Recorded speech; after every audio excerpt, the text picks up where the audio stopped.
I was curious that head coaches or managers in the 4 major U.S. sports, who is there a coach who? Whoa, Drew Brees just walked in. What a great surprise. How awesome is that? Whoa. Hi, bud. Well, can you sit down for a moment? Yeah, absolutely. I got the Traeger folks over there. I love the Traeger folks. Yeah. I got the Timberline 1300 at home. Yeah, I got Chad over there. Do you have ribs over there? Yeah, I got brisket. Oh my goodness, I'm gonna have to hit that on the way out. How you doing? We good? I'm great. How you doing? I'm good. I don't have too many questions though going on with my career, so like No? you do.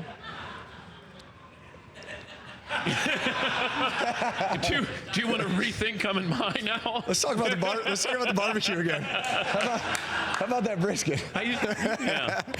How you doing with that? I'm good. I'm good. I'm just gonna relax and hang with the family and let the process kind of play itself out. But if you want to play, you can play next year. Yes, Okay. absolutely. Okay. Yes. What about broadcasting? I don't know. What do you think? I'll ask your advice. Well, I was wondering about this. What if there was an opening? Let's say Tony Romo went to Monday Night Football, or he doesn't go, or maybe there is Monday Night Football that would be open. Are you interested in something like that? I'd say at some point, yes, absolutely. But that would not be a factor in me coming back to play or not. I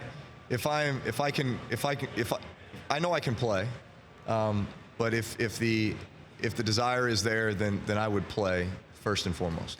But you've always had that passion. You loved working out. You loved getting better. And was there a moment that you started to doubt yourself this year? No. Oh, I wouldn't call it doubt at all. I mean, I think everybody's making a big deal out of this, maybe bigger than it should be. I mean, at least from my perspective, I look at it as, listen, I just finished year 19. I mean, at some point this is coming, right? Yeah. There was a time when I thought I could play forever. I mean, I think for the first 15 years of my career, I felt like it would just last forever. But I'd say over the last 3 years, truly, I've approached each year just one at a time, saying that I'm truly going to play this year like it's my last, and therefore I'm going to enjoy it that way too.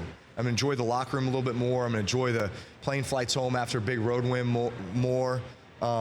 Dance it up a little bit, because our locker room turns into a club after the game, right? With the lights and the smoke and everything. I mean, but just truly enjoy my teammates. And you know what? I've had more fun playing football with that mindset the last 3 years than I ever have. And we've had a ton of success doing it too. So I don't want to take that for granted.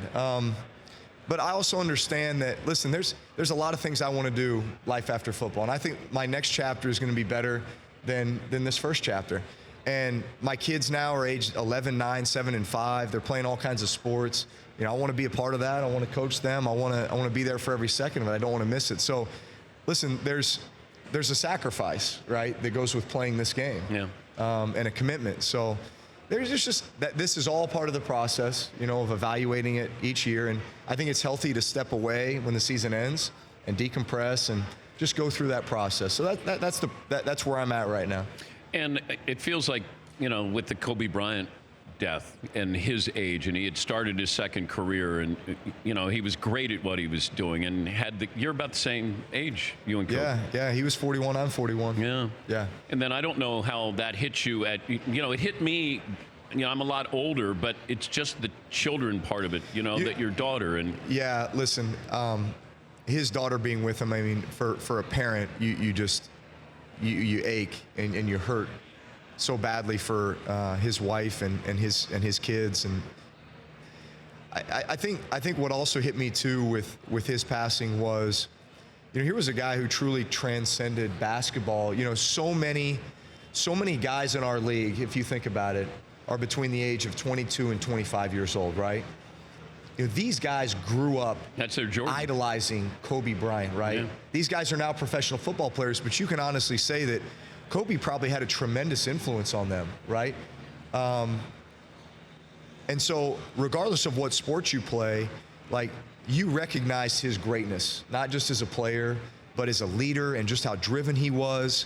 And then as he was transitioning into kind of this second career, as coaching his daughter, watching her develop the same love and passion for the game that had done so much for him, and obviously what he was doing with his career and everything he was involved with. I mean, there was so much to be admired.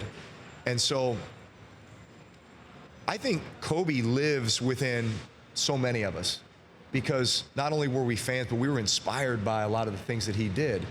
And I think that's the great thing about sports. And having that second career, you know, that he did, where he wanted to be as successful as he was as a basketball player. And we're short on time, and I do appreciate you. And I totally interrupted. I just wanted to come say hi. No, really, it was awesome. No, yeah. And Smoothie King is who you're representing down here, and I appreciate those guys bringing you by. And it's always great to see you. You know, I hate to see guys leave before. It's like sometimes we push people out. I try to hold them back, you know, to make sure that they stay as long as they can.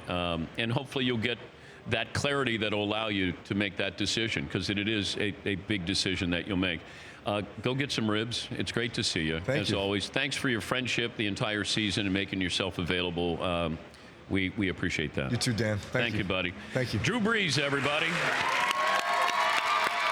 Thank you, buddy.